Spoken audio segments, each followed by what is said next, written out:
अस्सलामुअलैकुम दोस्तों, कैसे हैं आप। आज मैं एक नई वीडियो के साथ दोबारा आपके सामने हाज़िर हुआ हूँ।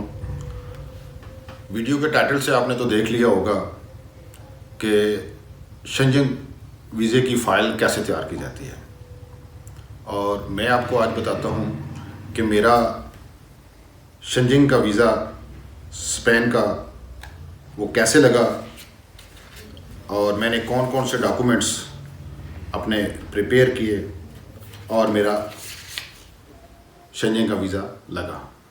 दोस्तों मेरे साथ रहिएगा, मैं आपको ये मुकम्मल फ़ाइल आपको बताऊंगा कि मैंने कौन कौन से डॉक्यूमेंट्स लगाए, क्या क्या लगाया और किस वजह से मेरा वीज़ा अप्रूव हुआ। मेरे साथ रहिएगा।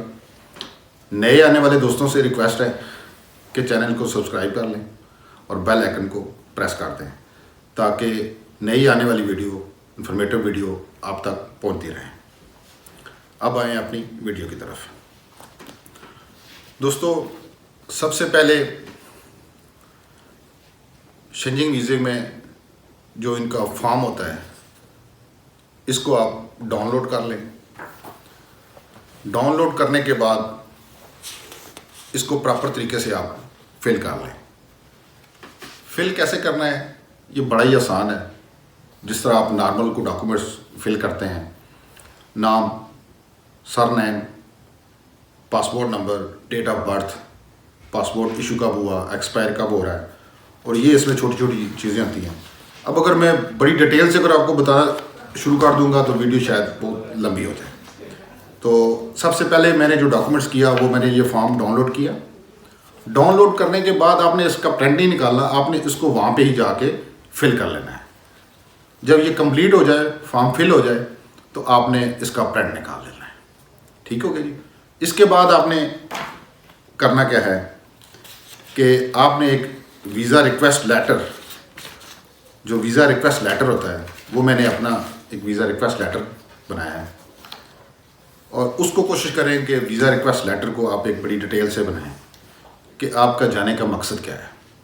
मैं एक बिज़नेसमैन हूँ और मैं एक बिज़नेस मीटिंग के लिए जा रहा था, और उस बिज़नेस मीटिंग का मैंने प्रॉपरली इसके अंदर जो रिक्वेस्ट लेटर था उसके अंदर मैंने लिखा कि जी फ़लाँ जगह फ़लाँ मेरी ये मीटिंग है और उसको अटेंड करने के लिए मैं जा रहा हूँ, जो मेरा मकसद था वो आपने रिक्वेस्ट लेटर में लिखना होता है।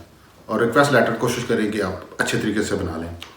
रिक्वेस्ट लेटर अब जब आपका हो जाए तो उसके बाद आपने उसके साथ जो दूसरा डॉक्यूमेंट्स लगाना होता है वो आपने लगाना होता है इनविटेशन लेटर।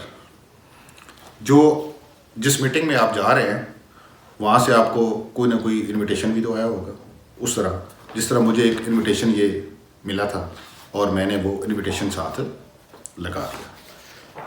इनविटेशन के बाद अब आपने करना क्या है, सिंपली जिस तरह आपका आईडी कार्ड है जर्नल, उसको आपने एक बड़े पेज पे फ़ोटो कापी कर लेना है, इस तरह सिंपल हो गया। अच्छा, ये कापी होगी। उसके बाद आपने करना होता है कि आपने एक इंश्योरेंस करानी होती है। जो शेंजन एरिया में आपको बीमार हो सकते हैं, कोई भी मसला हो सकता है, कोई मामलात हो सकते हैं, उसके लिए आपको एक इंश्योरेंस करानी पड़ती है। ये एक आप उस तरह की इंश्योरेंस करवा लें। ये डॉक्यूमेंट्स मैंने साथ लगाया। अच्छा, उसके बाद फिर मैंने अपनी होटल बुकिंग जो मैंने करवाई वो मैंने अपनी होटल बुकिंग करवा ली कि जितने दिनों का वहाँ पे मेरा 7 डेज़ का प्लान था और मैंने 7 डेज़ की मुताबिक अपनी होटल बुकिंग करवाई, वो मैंने साथ लगा दी। उसके बाद क्योंकि मैं बिज़नेसमैन हूँ और जो आप बिज़नेस कर रहे होते हैं उसकी एक प्रोफाइल होती है, आपकी कंपनी की प्रोफाइल होती है। मैंने अपनी ये 3-4 डॉक्यूमेंट्स हैं और मैंने अपनी कंपनी की प्रोफाइल मुकम्मल एक बनाई और मैंने वो लगाई। आप जो भी काम कर रहे हैं, जो आपका बिज़नेस है, उसके मुताबिक आप उसकी कंपनी प्रोफाइल बनाएं और उसके अंदर पूरी डिटेल दे दें कि आप करते क्या हैं, आपका स्ट्रक्चर क्या है, आपका सिस्टम क्या क्या है, आपकी स्टाफ कितना है, आपकी लेबर कितनी है, आपका विजन क्या है, आप करना क्या चाहते हैं, आपकी कंपनी क्या कर रही है। ये उसमें डिटेल देनी होती है कि आपकी कंपनी क्या है। ये वीज़ा ऑफिसर देखता है कि ये बंदा जिस मीटिंग के लिए जा रहा है क्या इसके यहाँ भी कंपनी या कोई उसका अपना कारोबार है या नहीं है। उसकी डिटेल आपको देनी होती है। ये मैंने अपनी कंपनी प्रोफाइल लगा दी।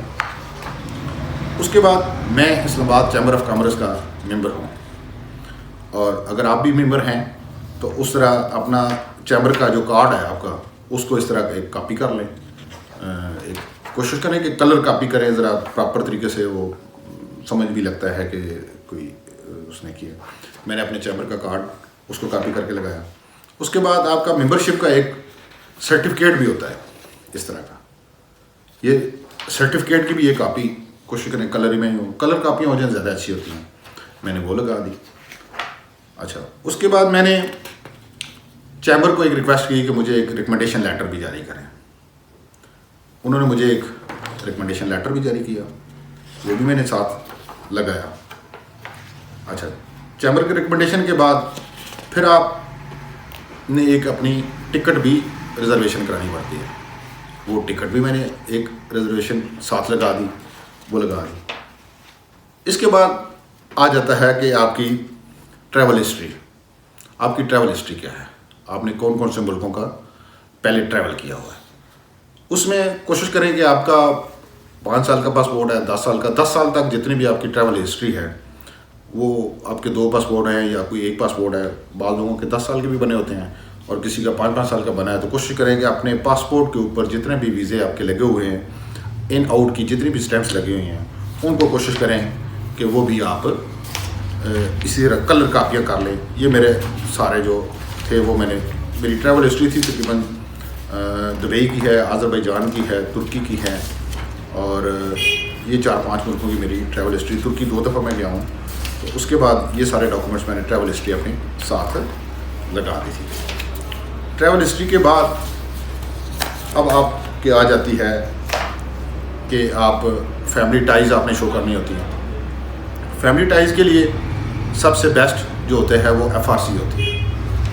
ये कोशिश करें कि आप एक बॉल पेन पेंसिल कॉपी अपने नोट करते जाएं, तो आपको अब आसानी हो, या ये वीडियो सेव कर लें और अपने दोस्तों के साथ भी शेयर करें कि ये आज आपका झंझट ख़त्म हो जाएगा। यार, ये कुछ लोग तो आपसे ये फ़ाइल तैयार करवाने के लाखों रुपये ले रहे हैं। मैं कहता हूँ कि जो लोग डंकी लगा के मुख्तलिफ गलत तरीक़ों से बाहर जाते हैं, खुदा रहा यार छोड़ो, ये मेरी वीडियो देखो, ये बिल्कुल सिंपल डॉक्यूमेंट्स हैं यार। अपने जो भी काम कर रहे हैं यार, एक रेडी लगा रहे हैं तो उसको भी रजिस्टर्ड करो यार, उसको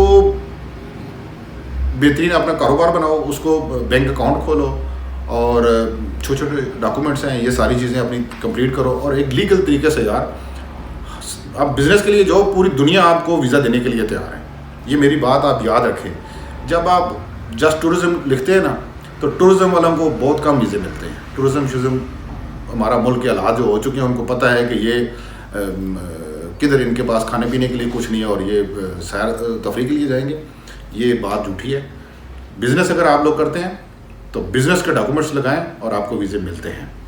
अच्छा, तो ये था जी FRC मैंने लगा दी थी साथ। उसके बाद अगर आप मैरिड हैं तो आपका जो निकाहनामा होता है, मैरिज सर्टिफिकेट होता है, उसको कोशिश करें कि इंग्लिश में ट्रांसलेट करा लें, और इस तरह वो साथ, इसकी भी मैंने कॉपी लगा दी थी। अच्छा, उसके बाद जी आ जाती है बैंक स्टेटमेंट। बैंक स्टेट में कोशिश करें कि आपकी 2 बैंक स्टेटमेंट्स होनी चाहिए। एक तो आपका पर्सनल अकाउंट होना चाहिए, और पर्सनल अकाउंट में सिर्फ़ और सिर्फ आपकी जो सेविंग है वो होनी चाहिए। ये बात याद रखिएगा। अक्सर हम लोग ये करते हैं कि हम बिज़नेस ट्रांजैक्शनें अपने पर्सनल अकाउंट में भी कर रहे होते हैं और बिज़नेस अकाउंट में भी कर रहे होते हैं। फिर ये वीज़ा ऑफिसर को काफ़ी परेशानी होती है, समझ नहीं आती कि ये कैसा बंदा है जिसको पता ही नहीं है कि काम करने का तरीकाकार क्या है। उसमें आपने करना ये होता है कि जो आप बिज़नेस ट्रांजैक्शन कर रहे हैं, आपको 50,000 बच रहा है, 20,000 बच रहा है, चाहे 10,000 बच रहा है, चाहे लाख, जो भी आपकी अमाउंट आपको सेव हो रही है, कोशिश किया करें कि सेविंग अकाउंट से ही महीने के बाद आप अपने पर्सनल अकाउंट में ट्रांसफ़र कर दिया करें, और उसमें अदर ट्रांजैक्शंस नहीं होनी चाहिए। तो ये मेरा पर्सनल अकाउंट था जी, उसको मैंने उसकी स्टेटमेंट लगाई है। और उसके बाद मैंने जनाब अपने बिज़नेस अकाउंट की स्टेटमेंट, ये काफ़ी बड़ी है, तो ये मैं बिज़नेस अकाउंट की भी स्टेटमेंट लगा दी है।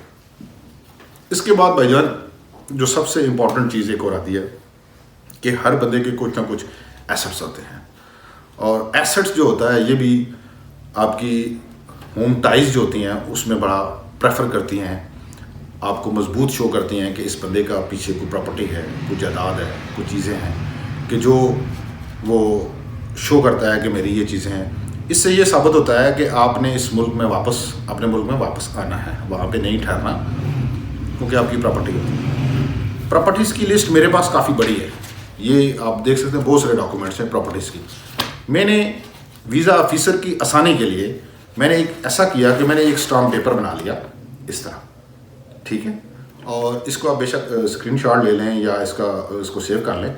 आपने करना यह है कि जो प्रॉपर्टीज़ हैं आपकी नंबर 1 2 3 4 5 6 7 8 जो भी हैं उनको नंबर वाइज कर लें। और अगर तो आपके कुछ प्लॉट्स हैं तो प्लॉट्स की आप ऐसा करें कि पटवारी से, अपना जो इलाके का पटवारी होता है उससे एक फ़र्द बनाएं और डीसी रेट होते हैं और डीसी रेट उसके ऊपर लिखवा लें, जो भी उस एरिया का डीसी रेट होता है, और उस डीसी रेट को आप पाक रुपीज़ में लिखें कि ये पाक रुपीज़ में इतनी इसकी अमाउंट है, और यूएस डॉलर में उस डेट पे उसको काउंट कर लेंगे वो कितनी बनती है। मैंने ऐसे ही किया कि पहली प्रॉपर्टी लिखी, उसकी लोकेशन लिखी कि वो किस जगह वाक़या है, कौन से मौजे में वाक़या है और कितनी है, 5 मरले या 10 मरले या 1 कनाल है, कितनी है, उसकी वर्थ कितनी है। उसके बाद उसकी लिखी अमाउंट कि उसकी अमाउंट पाकिस्तानी रुपीज़ में कितनी की है, और यूएस डॉलर में जब कन्वर्ट किया तो वो आगे यूएस डॉलर आ गया। अब ये 1 2 3 4 5 6 7 8 9 10 तक मैंने 11 तक अपनी प्रॉपर्टीज़ की लिस्ट दे दी। लिस्ट देने के बाद पाक रुपीज़ में भी 7 मिलियंस में भी लिख दिया और 7 यूएस डॉलर्स को भी कर लिया। फिर एंड पे जाके एक टोटल कर लिया कि पाक रुपीज़ में कितने आपके मिलियन बन गए और वही मिलियन आपके यूएस डॉलर में कितनी अमाउंट बन गई। इससे ये होगा कि ये ऐसा डॉक्यूमेंट्स है, और ये आप नोटरी करा लें, एक टेस्ट करवा लें नोटरी पब्लिक से। उससे ये होता है कि ये इस बंदे की प्रॉपर्टी ये इतनी है और इतनी वैल्यू है इस तमाम प्रॉपर्टी की, जो मतलब एक खुलासा समझ लें कि ये खुलासा आपने एक पेज के ऊपर लिख दिया। मैंने ये लगाया और ये बड़ा अथेंटिक डॉक्यूमेंट है और बड़ा ज़बरदस्त है। इसको कोशिश करें कि आप इसको बनाएं। उसके बाद ये मेरी सारी प्रॉपर्टी की लिस्ट है जी।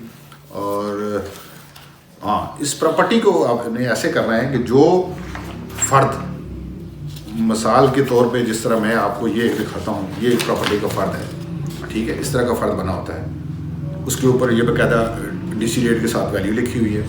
इसको अब वो जैसे मिसाल के तौर पे आपने स्पेन में अप्लाई कर दिया, आपने फ्रांस का अप्लाई कर दिया, आपने बेल्जियम का, जर्मनी का या शायद किसी भी कंट्री का आपने वीज़ा अप्लाई कर दिया, तो वहाँ पे आपको पता है लैंग्वेज फ्रेंच होती है, पुर्तगीज़ होती है, मुख्तलिफ लैंग्वेज होती हैं, लेकिन आपने उसको ट्रांसलेट करवा लेना है इंग्लिश में।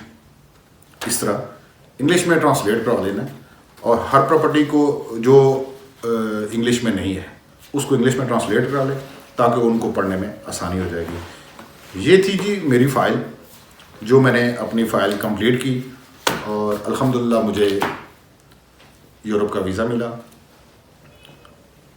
आज मेरी वीडियो का मकसद यही था कि मैं आप लोगों के साथ अपनी जो मुकम्मल मालूमात थी वो मैंने आप लोगों के साथ शेयर की, ताकि आप लोग भी इससे मुस्तफ़ीद हो सकें।